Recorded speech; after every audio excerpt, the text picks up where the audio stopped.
So my name is Nicolette Livey. So firstly and foremost, I would like to tell you about what is agriculture. So firstly, agriculture, it is the science or the practice of farming that involves the cultivation of crops, rearing of animals and other essential goods to satisfy them. So our main aim was on rearing animals. So I undertook to design this chemical which is called a levenizer tick burst. So I made this using Lantana camara, Limpia javanica, and aloe vera to make this levenizer tick burst. So firstly, I was in Form 5 at Mavuza High School.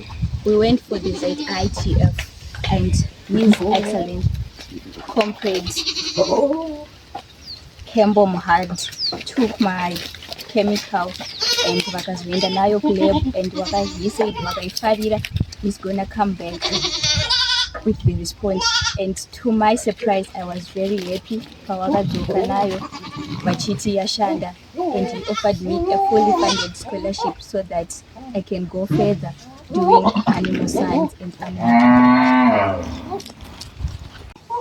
So in the next 5 years to come, I just want to make Zimbabwe high.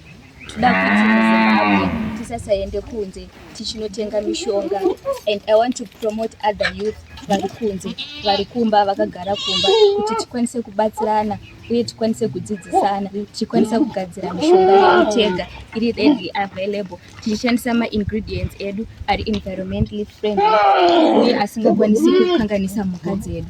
Saka in the next years to come I would just want to say kuti muZimbabwe medu tinenge tane mishonga yedu yakakwana yekuti tega tinenge tichikwanisa kuzvigadzira. Mushonga uyu wakagadzira unorapa chirwere chipi? Unorapa ma-tics. Tics. Okay, thank you. Indikwa 11 tafadzwa. Ndichirende ya Nicolette Livey. I'm fully ndikufara chaizvo nekukura kwaita mwana. At first ndaona unge zvinhu zvisina basa asi achitsvaga miti achiita ma-experiment kusvikana azogadzira mushonga wekuuraya ma-tics.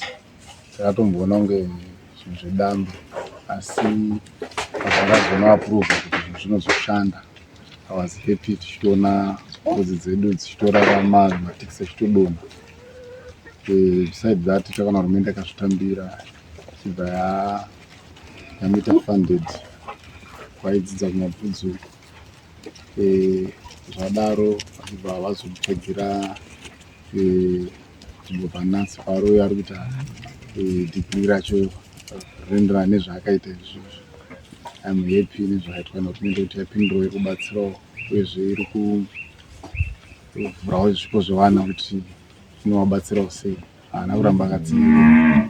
Ndinofara chaizvo nechiitiro ichi. Ini ndinonzi Dickson Wecha, ndiri president weHeadlands Goat Breeders Association muno muHeadlands constituency, Manicaland province in Makoni district, at national level at Kraji. Takatanga association yedu isusu muna 2015 tichitsigirwa nemaprograms akanga akatsigirwa nehurumende neFAO ine chirongwa chepractical action. Mukushanda kwedu kwataita ikoko takakwanisa kurekruta mayouth nenyaya empowerment. Tine good example yemwana watakatanga naye ari grade 6 anonzi Nicolette Livey, anove mwana wemuno muHeadlands constituency Kano primary. Mwana uyu nezvokuda kudzidza kunyanya akatarisana nenyaya dzemhuka nemama products eagriculture. Asi kubudikidza naizvozvo takavhura vabereki vake tikavaonesa kuti no mwana wenyu ane passion nemhuka, then they agreed kuti tive tinoita sei tinoshanda naye. Mukushanda naye kwataita mwana uyu takatanga kumudzidzisa kukosha kwezvipfuyo, kukosha kwemiti. Kuzvipfuyo taimudzidzisa nyaya dzevaccination, mabreeds embudzi, nyaya dzeinbreeding kuti agona kuzvinzwisisa. Tauya kunyaya dzefeed formulation tainyanyobhesa nekumudzidzisa kugadzira chikafu chembudzi nemombe tichishandisa manatural resources akaita semiti yemiunga inonzi maacacia, mipangara nelantana kamara. Kulantana kamara ndo kwatakatarisa kugadzira product yekutanga yeDP, tikamudzidzisa kugadzira mushonga wemaronda ungadaidzwayo kunzi betadine kubva mumuti unonzi iyoyo lantana kamara.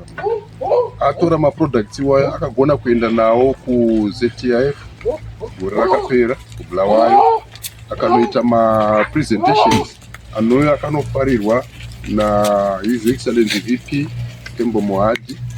Vakamuinterview, vakatora maproducts iwayo vakaita matest nawo, vakave vachiona zvinhu zvakange zvirimo zvichibatsira nyika. Mwana akakwanisa kuzowaniswa scholarship, akadzidza pascholarship kubva ari muform 4 kusvika apedza A level yake. Izvozvi zvikubudikidza nepresidential scholarship tinotarisira mwana akuenda kuNUST University kwaakuenda kunovandudza zvidzidzo zvake kubudikidza neruzivo rwakawana pano paAssociation paHead and Goat Breeders. Saka mwana uyu tinotodada naye